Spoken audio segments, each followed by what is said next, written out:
Hello, and welcome to this lightning talk.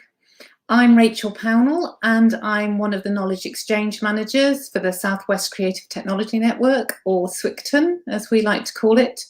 I'm a white woman in her 50s. I have brown eyes, grey-white shoulder-length hair, and I'm wearing a black jacket and a black top. And my pronouns are she, her. I'm joined on my left by the British Sign Language interpreter, Emily Quigley. Emily's pronouns are she, her. She's a white woman in her early 30s and is wearing a black t-shirt. Her hair is brown and curly, and she's wearing black framed glasses. She's sitting in front of her at her desk with a light blue wall behind her. So this lightning talk is about the SWCTN data prototype Mindflow. Mindflow is a personalized wearable system. It's designed to provide the user with calming, restorative audio and tactile experiences through an innovative use of their real-time physiological data. Mindflow is being developed by a diverse team of people, including creative technologists, writers, neuroscientists, and sound artists. 4 of them are here today to talk about the prototype, and I'm going to pass you over to one of them, Sol Jaffe, who will introduce himself and the others to you. Over to you, Sol. Thanks very much, Rachel. Hi, I'm Sol Jaffe. I'm a white male with lockdown-influenced bushy brown hair and a goatee beard shot through with flecks of white, more fashion statement than I think than age. I'm wearing a blue shirt. I'm wearing a blue waistcoat with an overly florid shirt. And on the Mindflow team, my main role has been to write and voice the audio scripts. I'm joined today by my colleagues Jay Orban, Sue Denham, and John Mathias, while Jackie Reesley is on hop-in to answer questions after this session. So I'll let them introduce themselves when they present. So what is Mindflow? Mindflow is a wearable device that uses the listener's biodata to deliver a personalized tactile audio experience designed to help combat feelings of anxiety, stress, and isolation. It does that by combining storytelling, cinematic quality music, and field recordings. Most importantly, the content is responsive to the user's real-time biodata flow. Why have we done this? Well, quite simply, the pandemic has served to illustrate, amongst other things, the growing mental health crisis we're facing and the demand there'll be for people to be increasingly resilient and able to develop personal strategies for self-soothing. We'll explain more as we go, but right now I'd like to play you a short video, which will explain more about how it works. And then after that, we'll be playing some audio examples. So you'll only get the full benefit from that if you're wearing your headphones. So reach for those now and plug them in. And then please roll VT. Thank you. My job as part of the Mindflow project was to design a garment that will house the Mindflow technology. It's designed to be an undergarment so that the tech can be close to the skin. It's very soft and also quite flexible with a little bit of stretch in it. The point of the garment is to hide from the wearer this electronic gizmo, so we can tell if they're getting more stressed or excited or they're starting to relax. This is what the user's not going to see. Sends Bluetooth signals to a mobile phone app, and the mobile phone app will be playing the music, the narrative. Okay, let me hand you over to Jay Orban to let you know a little bit more about the sound design. Jay, over to you. Thanks, Saul. Hello, everyone. My name's Jay Orban. I'm a white male. I'm wearing a black shirt and a black cap and some headphones today. I'm sat in a recording studio, which I run. I'm the creative director of DBS Pro, which is a creative audio studio, music production studio in Bristol. And we've been producing the audio content for Mindflow and working on the app development and the system that controls and uses the audio based on the data. Unlike pre-recorded meditations used for relaxation, Mindflow dynamically adjusts its content to respond to the listener's changing physiological data. The main aim being to immerse and engage the listener to the extent that they begin to relax. The audio experiences were created as sonic journeys and explore real locations, with guided narration, cinematic quality music scores, and spatial recreations of the activities and landscapes that feature in these journeys. For example, flying a kite on Dartmoor. I'm going to play an example of this now and what we've created for the journeys. We've attempted to make this as high quality as possible. Shout out to Fiona for her help there. And so if, like Saul said, if you've got some headphones, put those on, that'd be great. There's a spatial quality to the audio, and lots of it was recorded binaurally. So it has a sort of 3D-like spatial quality to the sound. And I'm going to play a section from our Dartmoor test story, which is flying a kite on Scorrel. Here we go. The fascination of kite flying is that moment of desire, just after it's launched and established itself in the air, when it's confidently charging the currents, that you wish you were on the end of that string in its place, flying free. Imagine it now, because it's possible.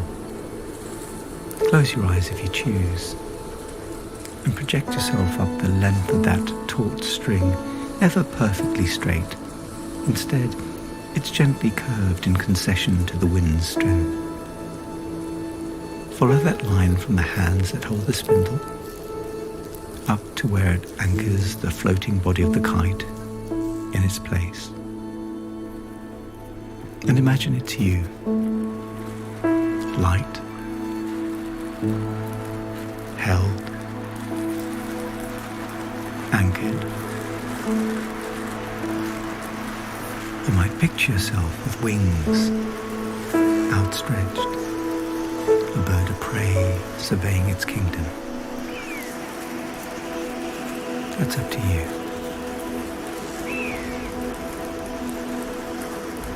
But look down now and see the world afresh. Examine the scale of things. So that's a nice thing to listen to when you're doing a live presentation. Certainly calm me down. So if you haven't got, make these links available on Hopin. I think there should be a link there where you can go check them out in your own time.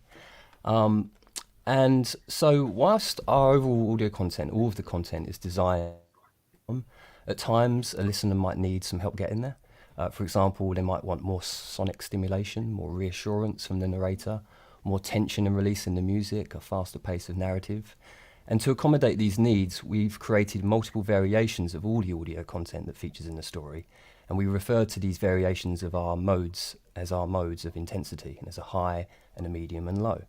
All of the audio variations live in discrete layers in our content management system within the app. And as live data comes in from the app, our modes of intensity switch to play the audio. So moving between modes can occur every 90 seconds, but it never interrupts the flow of the overall experience. I'm just going to put a grid up on the screen. Bear with me. So on screen now, you should see a grid layout of our emotional map overlaid onto the data ranges from the wearable tech. So we track the changes of heart rate and heart rate variability along an X and Y axis, and based on the principles of J. Russell's circumplex model of effect, we can get a good sense of the listener's current emotional state, which the audio adapts to. To the side of this, you can see our emotional categories and how they relate to the intensity modes. So if the listener is feeling sad or bored, then the system will shift content into a high mode with the aim of capturing their attention, exciting them, making them feel more present in the experience, all while nudging them towards a state of focused relaxation. In practical terms, this means that the narrator's voice might shift in tone and tempo. There'd be more verbal descriptions of the scene at hand, whilst the music might take on a more cinematic feel, increased cinematic feel. Sounds will feel closer and richer, and there is increased experiential activity.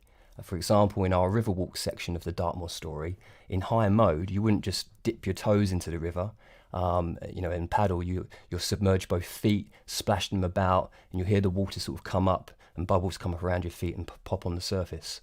The experiential activity changes within the modes as well.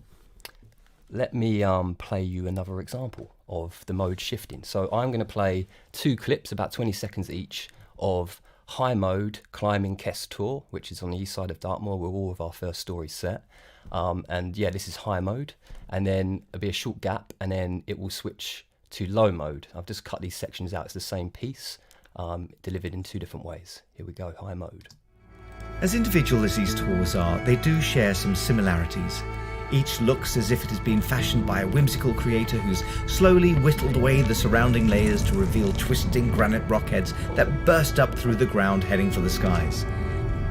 As solid and permanent as the rocks appear to be, perhaps forged in Earth's first primal hearth, they still appear to run, spill, twist and turn back in on them. Okay, so that's a high mode. I'm going to move a bit quicker now because we're short on time. And then this is the same section. So if you listen, you hear the same script, but delivered in low mode. As individual as they are, they share some similarities. For each looks as if it has been fashioned by a whimsical creator who has whittled away the surrounding layers to reveal the twisting granite rockheads that offer a sense of play and adventure. So much slower, calming pace and very different music.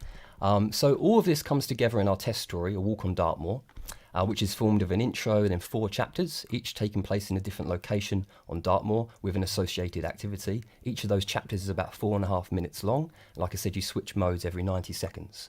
And there's also a conclusion at the end where we're trying to encourage taking away something that you've gained from the experience onwards into your day.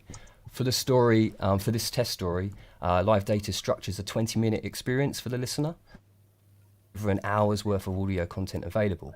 Along with some inbuilt randomization of the audio events, this ensures a varied yet familiar experience for the listener based on their emotional responses. So I'm going to hand over now to Sue Denham, who has designed the tech you've seen in the video, and she's going to talk about some of that. Over to you, Sue. Hi, I'm Sue Denham. I'm the director of WotaSat UK and formerly Professor of Cognitive Neuroscience at Plymouth University. I'm female and wearing a bright pink jumper, and will tell you something about the technology that makes Mindflow possible.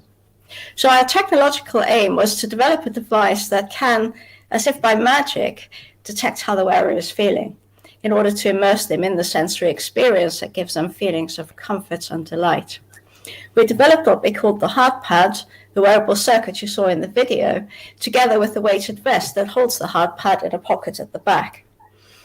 This hard pad is the latest in a series of bespoke wearable electronics that we've developed for Mindflow during the project. So located on the left strap is, in addition to a Bluetooth antenna, is a power switch and an LED which flashes on and off in time to your heartbeat when the system is operational. An innovative aspect of Mindflow is that the sensory experience includes tactile stimulation, and this is delivered by these 8 motors located on the underside of the hard pad and touching onto your back. There's a video that can give you some idea of how this works. The memory of first heartbeats heard, pulsing through the pool we are suspended in, beating out the initial rhythms of our lives, stays with us in profound ways, mimicked by nature. This is why we are drawn back to the lake's gentle lapping, the ocean's beating waves, the twisting rush and hammer of the river's course. So imagine, if you will, the touch of a partner or a close friend gently stroking your back in a way that matches your current mood. These tactile patterns are obviously composed for compatibility with the audio that you've just seen. On the right strap, we have a non-invasive sensor which touches gently on the skin and which we use to measure changes in oxygenated blood flow that correspond to heartbeats.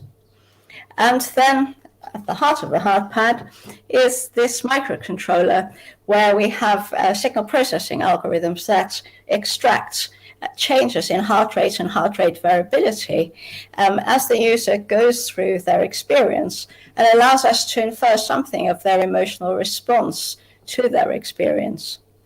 This microcontroller sends Bluetooth messages to the mobile phone app, and the app can then select the next stage in their journey, the appropriate modules of tactile and audio stimulation to use. And now I'd like to hand you over to John Matthias, who will give you an insight into what we plan to do next. Hello, thank you, Sue. I'm John Mathias. I'm a musician and composer and also head of research at the sound and music innovation company DBSI. I was formerly associate professor in sonic arts at Plymouth University. I'm a white male with clippered lockdown hair, and I've been co-writing the music for Mindflow with Jay. We're planning on developing our prototype in a number of ways, creating several products for different markets at strategic points in time, which will be produced by a single new company formed by our team. In the very short term, we will develop our app so that it aligns with commercially available fitness wearables for the digital wellness market. In this scenario, already available fitness wearables with heart rate sensing capacity, such as the Apple Watch, will become the sensor which will actuate the algorithm in our app and the non-linear Markov model audio journeys. We will be producing more audio immersive experiences with our team of writers, producers, and composers, creating a catalogue of new works which will take people to many different places with many voices, all with new music and 360 sound design. We also plan to thoroughly evaluate and develop our HeartPad for market. This will include significant user testing with diverse user groups and will include experiments which will examine the effects of the interaction and synchronization of the tactile motor patterns with the audio. And we'll also be exploring the opportunity for using HeartPad plus Mindflow in the children's market. Our company will therefore have several distinct offers, all of which will integrate the knowledge we have developed in our Swicton prototyping journey in various ways for different psychographic and demographic markets. Great, thank you, John. Just to remind you that we'll be on Hopin for the next half hour answering any questions you may have. There'll also be links to the SoundCloud, on SoundCloud, the tracks that you heard during the presentation. And also there'll be a place to leave us messages if you want to get in touch with us in the future. And we just want to say thank you very much for listening to us and taking the time to be here. And we hope you want to find out more. Thank you very much. Ciao. Thank you. Bye.